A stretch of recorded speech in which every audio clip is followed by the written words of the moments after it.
vois que sur mes deux précédentes vidéos, je vous ai fait part de mon amour pour le cinéma. La réalité est que beaucoup plus jeune, mon souhait était de devenir footballeur. Ça peut paraître un peu paradoxal aujourd'hui, mais mon désir le plus profond à l'époque était de devenir footballeur. Cependant, les choses ne se sont pas forcément passées comme je le voulais. J'ai dû apprendre à vivre avec cet échec. Fin 2013, j'ai fait la connaissance d'un aîné à qui j'ai fait part de mon désir de rédiger des scénarios. Ce dernier m'a dit, écoute petit, si tu veux te développer dans le domaine du scénario, essaie-toi aussi dans le domaine du roman. J'ai dit quoi?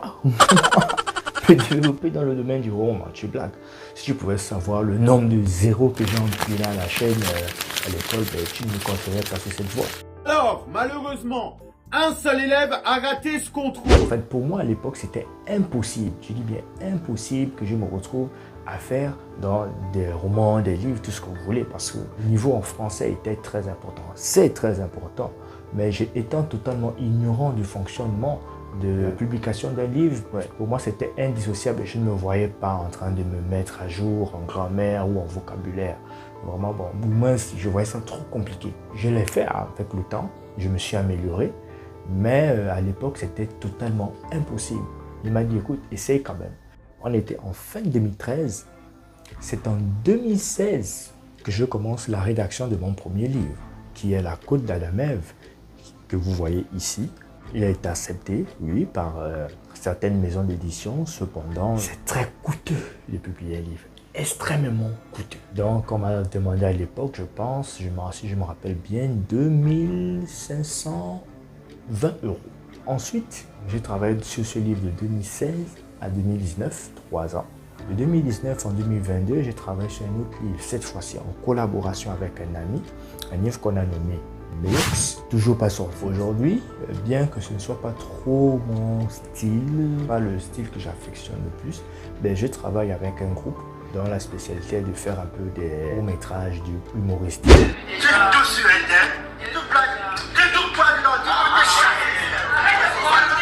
Quoi? J'attends un bébé de toi. On n'est qu'à nos débuts, on a à peine 10 000 abonnés sur TikTok, donc c'est pas grand chose, mais c'est déjà un début. On essaie de faire des vidéos un peu drôles, il y a une thématique à respecter, bien sûr. Il y a les grandes lignes, mais l'acteur essaie de le jouer de façon naturelle. Pour quelqu'un qui veut enrichir son portfolio, pour quelqu'un qui veut impressionner, qui veut peut-être aller soumettre une structure, par exemple comme VRF, qui peut par exemple fournir des bourses complètes ou bien des bourses partielles, mais je pense que peut-être, je dis bien peut-être, ce seraient des éléments qui pourraient agir en ma faveur ou pas, qui pourraient peser sur la balance au final s'il fallait choisir un élément sur qui miser demain. J'ai plusieurs scripts à mon actif, beaucoup plus de courts-métrages hélas. Néanmoins, pour que ce projet voie le jour, je n'ai pas eu le choix que de m'attaquer à ma bête noire, qui n'est autre que l'anglais. Malheureusement pour moi, elle est la langue principale à Vancouver. Cela étant, je crois que c'est un mal pour un bien. Et pour remédier à ce mur de glace, j'ai tout d'abord téléchargé Duolingo depuis déjà 1 mois. On dit ça, c'est ma 4e semaine. Je suis nul en anglais, je vais être franc. J'ai un niveau scolaire nul moyen, vraiment, mais plus dans le côté nul. Vraiment, en anglais, moi c'est...